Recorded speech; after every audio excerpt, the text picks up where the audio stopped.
అందరికీ నమస్కారం. Welcome to my channel Ramesh travel vlogs. Sankranti అంటే నూతన క్రాంతి అని అర్థం. సూర్యుడు మకర రాశిలో ప్రవేశించడాన్ని మకర సంక్రమణం అంటారు. మనకు 12 రాశులు ఉన్నాయి. ఆ 12 రాశులలోకి సూర్యుడు ప్రవేశించినప్పుడు 12 సంక్రాంతులు వస్తాయి. మకర సంక్రాంతి పండుగ అందమైన ముగ్గులకు, గొబ్బెమ్మలకు, హరిదాసు పాటలకు, బసవన్న ఆటలకు, రుచికరమైన మిఠాయిలకు, గాలిపటాలు ఎగురవేయుటకు, ఇటువంటి ఎన్నో సంబరాలకు ప్రసిద్ధి. ఈ పండుగను పంటల పండుగ అని, మార్పు తెచ్చే పండుగ అని అంటారు. ఈ పండుగను పెద్ద పండుగ అని, పెద్దల పండుగ అని కూడా పిలుస్తారు. అసలు ఈ సంక్రాంతి పండుగను ఎందుకు జరుపుకుంటారు, ఎలా జరుపుకుంటారు, ఈ పండుగ యొక్క విశిష్టత, గొప్పతనం గురించి ఇప్పుడు తెలుసుకుందాం. ఆంధ్రులకు, తమిళులకు అతి పెద్ద పండుగ ఈ సంక్రాంతి పండుగ. కొన్ని ప్రాంతాల్లో ఈ పండుగను 3 రోజులు, మరికొన్ని ప్రాంతాల్లో ఈ పండుగను 4 రోజులు జరుపుకుంటారు. అందులో ముఖ్యమైనవి భోగి, మకర సంక్రాంతి, కనుమ పండుగలు. మరికొన్ని ప్రాంతాల్లో 4వ రోజును ముక్కనుమగా జరుపుకుంటారు. ముఖ్యంగా రైతులు ఆరుగాలం కష్టపడితే చేతికి వచ్చిన పంటను చూసిన ఆనందంలో ఈ పండుగను జరుపుకుంటారు. అందుకే దీనిని రైతుల పండుగ అని పిలుస్తారు. మరియు పంట కోతల, పంట నూర్పిడిల పండుగ అని.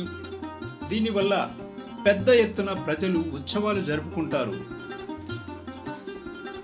ఇక పంటల్లో పశువులదే చాలా పెద్ద పాత్ర. పండుగ 3వ రోజు పశువుల కోసం కేటాయించారు. మొదటి రోజు భూమికి, 2వ రోజు మనుషులకు, 3వ రోజు జంతువులకు కేటాయించారు. ఇందులో భాగంగా పశువులను గౌరవిస్తారు.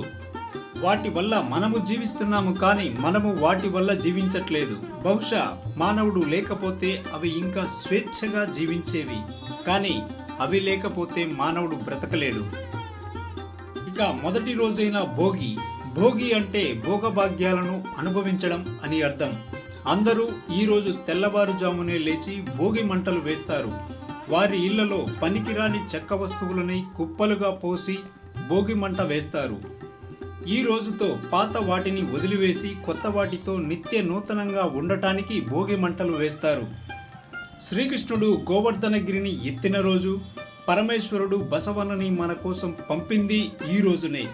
ఇక ఈ సాయంత్రం బంధువులంతా కలిసి రేగి పండ్లు, పువ్వులు, చెరకు గడలు, శనగలు, కొన్ని నాణేలను చిన్న పిల్లలపైన కుమ్మరించి ఆశీర్వదిస్తారు.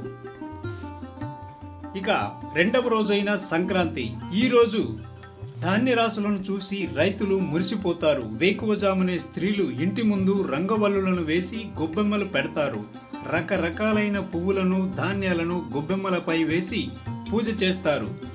ఇక గ్రామాల్లో గంగిరెద్దుల వారు, హరిదాసులు, బుడబుక్కల వారు, జంగమ దేవులు వారి సన్నాయి రాగాలను వినిపించి రైతులు ఇచ్చిన ధాన్యాన్ని తీసుకువెళ్తారు. గంగిరెద్దు నాట్యం, హరిదాసుల పాటలు రమణీయంగా ఉంటాయి. ఇంకా ఎడ్ల పందాలు, కోడి పందాలు, పతంగులు ఎగురవేయడం, కబడ్డీ లాంటి క్రీడలతో గ్రామాలన్నీ సంబరాల్లో మునిగి తేలుతాయి. అంతేకాకుండా ఈరోజు పితృదేవతలకు తర్పణాలు కూడా ఇస్తారు. చివరి రోజు రథం ముగ్గు వేస్తారు. ఈ సమయంలో ప్రతి ఇంట్లో మామిడి తోరణాల బదులు బంతిపూల తోరణాలు కనిపిస్తాయి. ఇక సంక్రాంతికి అందరి ఇళ్లలో అరిసెలు, బొబ్బట్లు, చక్కినాలు, పాలతాలికలు, పాయసం, పరమాన్నం, గారెలు, పులిహోర ఇలా చాలా పిండి వంటలను తయారు చేస్తారు. కనుమ అంటే పశువు అని అర్థం. హిందూ సనాతన ధర్మంలో గోవు, గో సంతతి అయిన బసవన్నను పూజించడం కనుమ పండుగ యొక్క ముఖ్య ఉద్దేశం. పశువులను శుభ్రంగా కడిగి కొమ్ములకు పసుపు కుంకుమ రాసి నుదుట బొట్టు పెట్టి మెడలో బంతిపూల మాల వేసి అలంకరించి ఆరాధిస్తారు. కొన్ని ప్రాంతాల్లో కోడి పందేలను నిర్వహిస్తారు. దీన్ని జీవహింసగా భావించి రాష్ట్ర ప్రభుత్వం నిషేధించింది. వన భోజనాలను కూడా ఈరోజు నిర్వహిస్తారు.